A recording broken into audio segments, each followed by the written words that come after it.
નમસ્કાર મિત્રો, ચાલો આજે આપણે આ વિડીયોમાં ધોરણ 1 ગણિત અધ્યયન સંપૂર્ણમાં એકમ 2 શું છે લાંબુ અને શું છે ગોળ એકમ વિશે શીખીશું।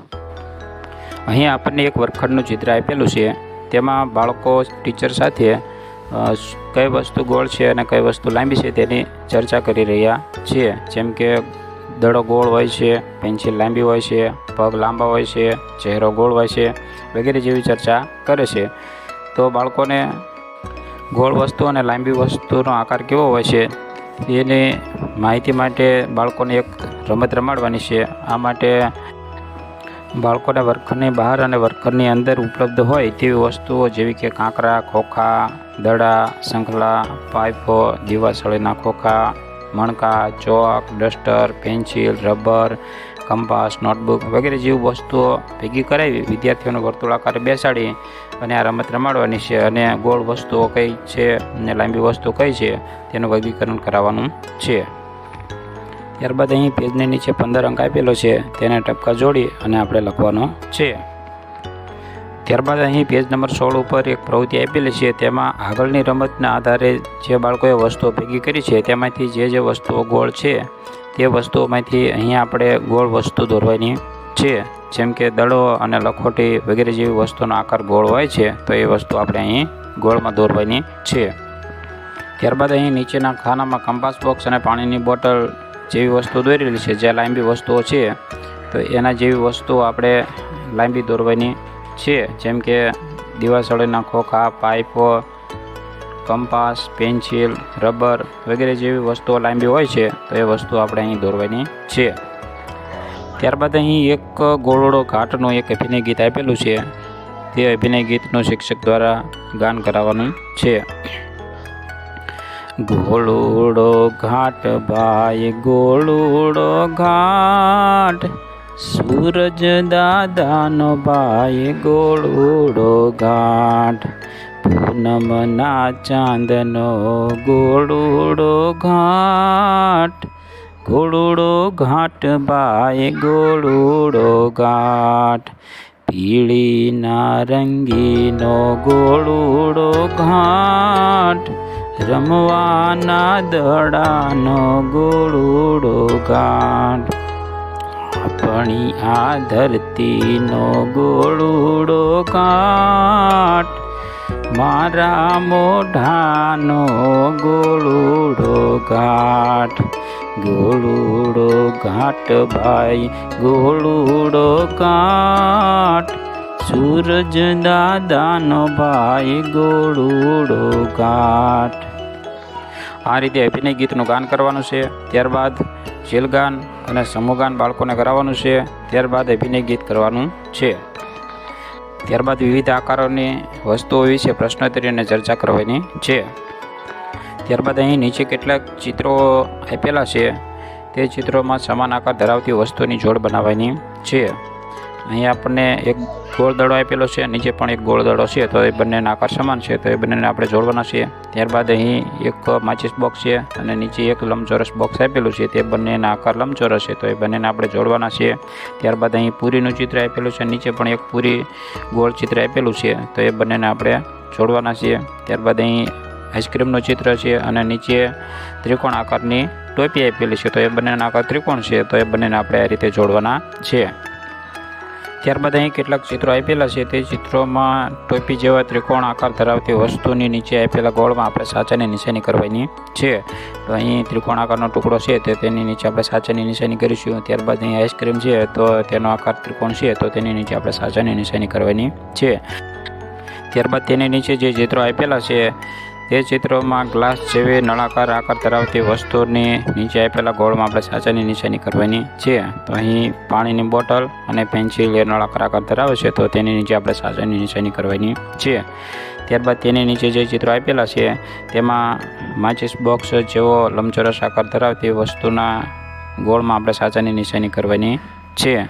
તો અહીં એક ઈંટનું ચિત્ર આપેલું છે અને કંપાસ બોક્સનું ચિત્ર આપેલું છે, તે માચિસ બોક્સ જેવો આકાર ધરાવે છે તો તેની નીચે આપણે સાચાની નિશાની કરવાની છે।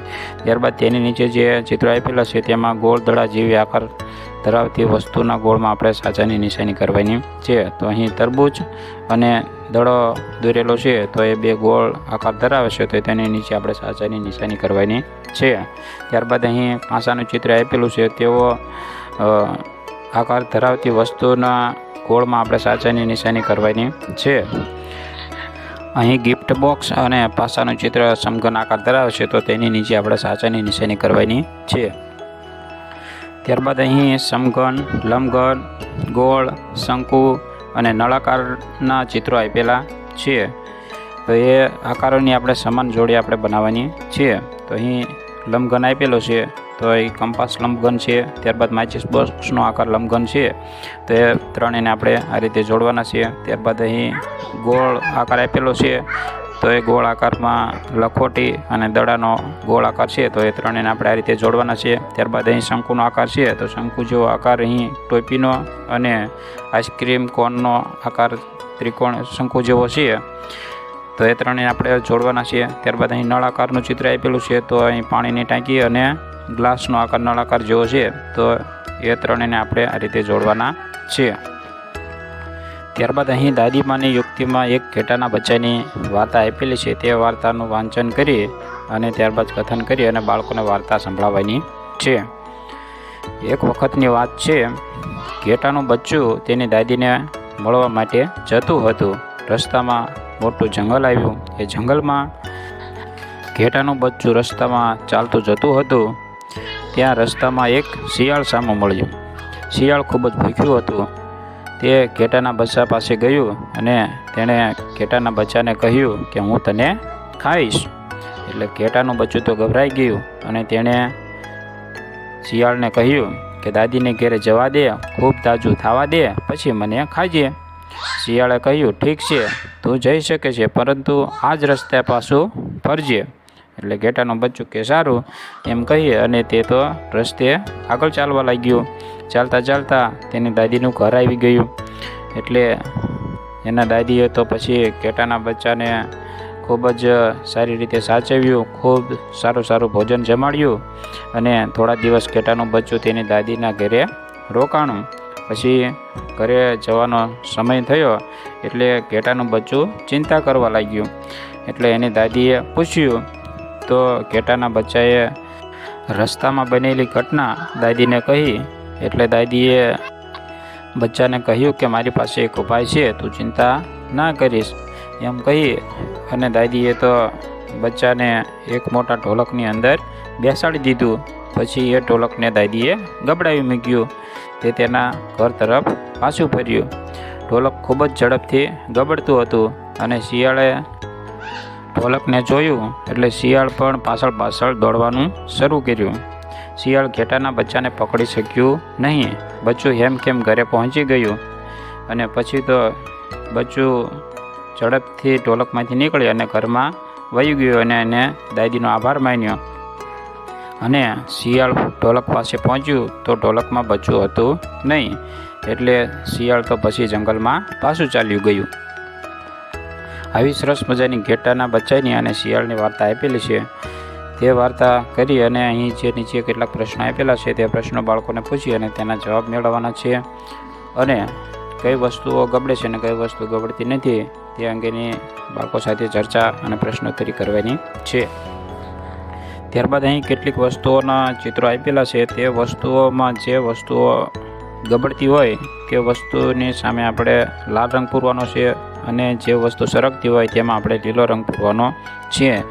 અહીં પેન્સિલનું ચિત્ર આપેલું છે, તો પેન્સિલ ગબડે છે, રબર સરકે છે, બોલપેન ગબડે છે, સંચો સરકે છે, માપપટ્ટી સરકે છે, ચોક ગબડે છે, કલર ગબડે છે, રૂપિયાનો સિક્કો તો એ સરકે, બટન તો એ પણ સરકે, લખોટી તો ગબડે, નળાકાર સરકે, પાસો સરકે, મોતી ગબડે અને માચિસ બોક્સ સરકે.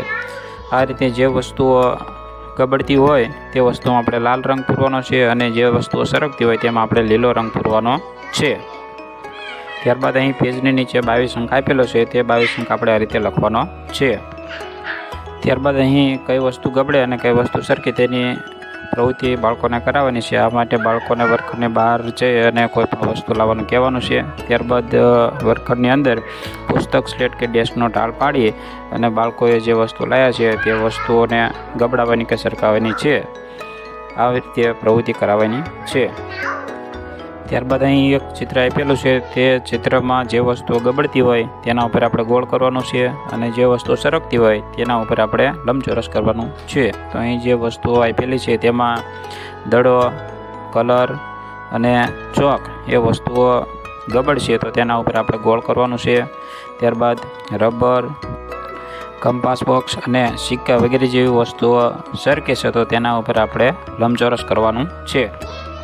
ત્યારબાદ અહીં પ્રગતિ નોંધ આપેલી છે. તેમાં જો બાળકોમાં આપેલી ક્ષમતાઓ સિદ્ધ થઈ જાય તો એ નીચે સાચાની નિશાની કરવાની છે અને અહીં શિક્ષકે સહી કરવાની છે.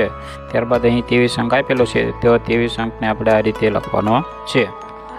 આ રીતે આ એકમની પ્રવૃત્તિઓ દ્વારા બાળકોને આકારોની સમજ આપવાની છે અને કઈ વસ્તુ ગબડે અને કઈ વસ્તુઓ સરકે તેની સમજ આપવાની છે. શિક્ષણને લગતા વધુ વિડીયો નિહાળવા માટે અમારી ચેનલને લાઇક કરો, સબસ્ક્રાઈબ કરો.